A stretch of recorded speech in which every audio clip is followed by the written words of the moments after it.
In a recent meeting of the Senate Environment Committee, members grilled the Minnesota Pollution Control Agency's commissioner over the decision to adopt California's clean car emission standards. Was there ever a discussion in your agency or with the governor and the governor's administration about making this policy change via a bill through the legislative format and not through rulemaking?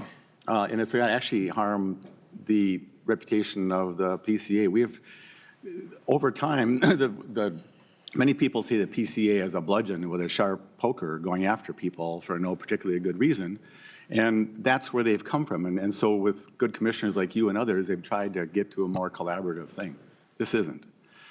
For all the talk about being concerned about effects on on those that are less fortunate in this state, raising those kind of prices is not necessarily, in my opinion, a way to accomplish any type of one Minnesota.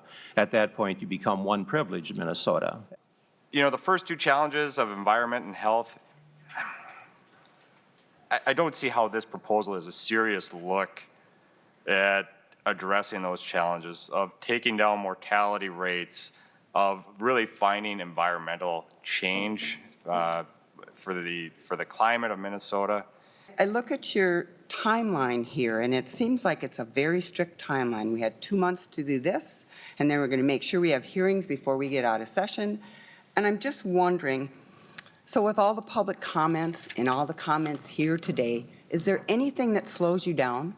And it does seem like if as a state or as a society we want to incent people to use more electric vehicles, the tax committee is the place to do that and create some kind of incentive so that we create a market because people are going to want to buy them. These manufacturers spend millions of dollars a year, including Subaru, on deciding what their product pipeline should look at in each region. So it's a little disingenuous to say that the only reason we don't have those vehicles here is because the manufacturers just don't want to send them here. Part of it is there just isn't enough demand. 65% of the material in a car battery is nickel. A Tesla has 340 pounds of nickel per car, and a bus has 1,250 pounds of nickel per battery. And the other thing that's really, really huge in lithium-ion batteries is cobalt. And cobalt, most of it comes from the Congo, mined by 40,000 child laborers. And we have all of these materials in northeastern Minnesota.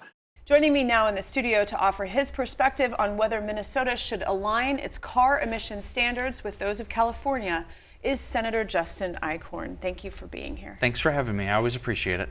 The commissioner of the Pollution Control Agency, Laura Bishop, said that adopting California's emission standards is necessary to get the state back on track to meet its goals in reducing greenhouse gas emissions. These goals came from 2007, the Next Generation Act under Governor Tim Pawlenty. Is that a good enough reason for this change? I would say probably not, and I think there's more behind it than a lot of people realize. We're not necessarily doing exactly what Tim Pawlenty wanted to do. What the current commissioner is trying to do is adopt California's rules. California emission standards come from a 16-member unelected board, and me and my colleagues, at least on the Republican side, think that's not very one Minnesota if we're going to take a California emission standard and apply it directly to Minnesota. If we want to have that discussion about emission standards, we should have a Minnesota approach to it, not a California approach. Now, there are other states that have adopted California's approach, which maybe makes it easier than having each state do its own. Is that a reason perhaps for the change? Possibly, but I think that in Minnesota we typically see that, we like to go our own way. We have our own way of doing things, and I don't think the general public completely understands everything California was doing in their emission standards. And I think if we're going to do this, and we may talk about how expressly they're trying to do this, I think the general public needs to have a say in how we do this and why we're going to do it. And we get all opinions from every side, because there are a lot of varying opinions. I know from the metro to greater Minnesota especially, but even throughout our own districts, you do hear varying opinions on how we should go about this. And I think they need to take a step back and do a little more listening before they move forward with this. Well, and so it is a rule change. There is a phrase that talks about air quality, and I believe that's how they're making the rule change to be able to adopt this. They're also fast tracking it. And you've expressed displeasure in particular about the fast tracking? What is that, just because your constituents don't have a chance to weigh in, don't understand how to weigh in? What's your perspective? Exactly. We don't have enough time for all of our constituencies to weigh in. Also, we've seen this pattern previously with the Pollution Control Agency and some of our other state agencies. They go into rulemaking as soon as the legislature is out of session, and they end up finishing their rulemaking also when the legislature is out of session.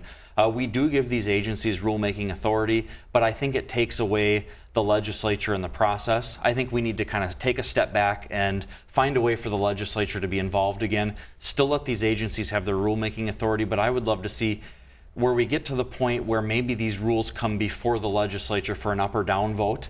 I mean, we're the people that are elected, we're the people that are accountable to the general public, where the people in the bureaucracy, the bureaucrats, so to speak, aren't accountable to the public the same way that the members are. So I think we need to look at how we do rulemaking differently in general, not just for this specific rule, but I think this is a good opportunity to talk also about how the state does rulemaking in general and try to make some real changes on how we go through that. If they slowed down the process and did get more feedback from citizens and were very open about it, would that help you accept this particular change? I don't know if it would help me accept it, but I think that would be the right thing to do. Again, you know, this isn't a very one Minnesota approach. I know that's what Governor Walz ran on, and that's what his agencies are supposed to adhere to. I think it's always more important to get as many voices as we can. So it would make me feel a little more comfortable. If they're going to adopt exactly what's here, I think there's enough people around the state that say, well, wait a minute, that I think we need to have a broader look at this in order to get what's right for the most amount of Minnesotans. You also made the point that if the state would like to move toward low emission vehicles and zero emission vehicles, which is essentially what this rule change does, it brings more of those LEVs and ZEVs into the state for sale. The state should approve copper nickel mining, and this is a topic that's in the news. And DFL Senator Tomassoni agreed. He said that all of the materials that are used in making these batteries, the precious and semi-precious metals, are available in northeastern Minnesota. Should the state get involved in mining and manufacturing these batteries for these low-emission, zero-emission vehicles? Well, the state's already trying to get involved in mining for some of these minerals. These vehicles, both LEVs and ZEVs, take hundreds of pounds of copper and nickel, we're very bountiful in northeastern Minnesota. We need to find a way that we can use our own resources here, not only to promote our local economies here in northern Minnesota, but also for a matter of national security. I have heard folks say, why don't we recycle our way to that? Unfortunately, there's not enough, old cell phones and pagers and fax machines to be able to recycle our way to a good spot. If we're not doing it here in a highly regulated environment, those minerals are going to come from somewhere. They're usually done in China or elsewhere where there isn't that regulatory environment, and it's just get the minerals out of the ground as quick as you can. And overall, I think there's a greater environmental impact doing it that way than doing it in northeastern Minnesota, where it is in a highly regulated environment, where there's dozens of protections in place, all the way down to the workers on the ground who have it written into their union contracts that if there is some kind of environmental injustice, they've got a place to go and are protected. I can tell you that the folks in northeastern Minnesota have been good actors. You look at our iron mining industry, and we've proven for the last 130 years, not only do we care about our jobs up there, but we also care about our environment. We realize we can have both. The folks that work in those mines live, work, and play there and would never do anything to see the environment be affected in any negative way. So I think we can do it here responsibly, but I think the state needs to step up and make sure that we're not going through 15, 20-year permitting process, because we scare folks that might come in and invest monies here away from that. So I think we need to get away from that and again look at our permitting process. There still needs to be a robust process where every voice is heard. It's another part of my frustration going back to the previous question. We spend 15 years permitting a mine to get everybody's input involved, but we're going to ram through an emission standard that is obviously controversial in less than a year. I don't think we're going about this in the right way. And to that point, you also made the carrot and the stick reference in committee. Should the legislature then just offer tax incentives for people who buy the LEVs and the ZEVs? Is that a way to go? I think that is a better way to go, especially initially. Right now, under the current rules that they're trying to adopt, both manufacturers and car dealers would end up having basically financial damages if they don't carry enough electric cars. Manufacturers spend millions of dollars every year on planning. I also made the comment that, you know, a car isn't like a computer. The commissioner came from Best Buy. Computer, if you screw up on planning, you can send it to another Best Buy via FedEx. You can't do that with a car. There's a reason that we don't have as many electric vehicles in the state now. The demand's not quite there.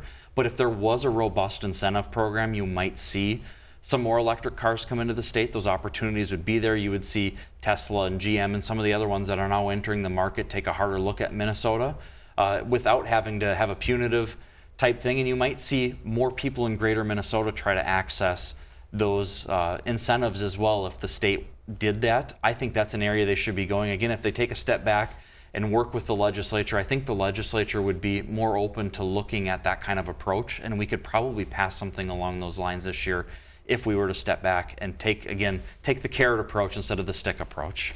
Senator Eichhorn, I want to thank you so much for your talking today. Yeah.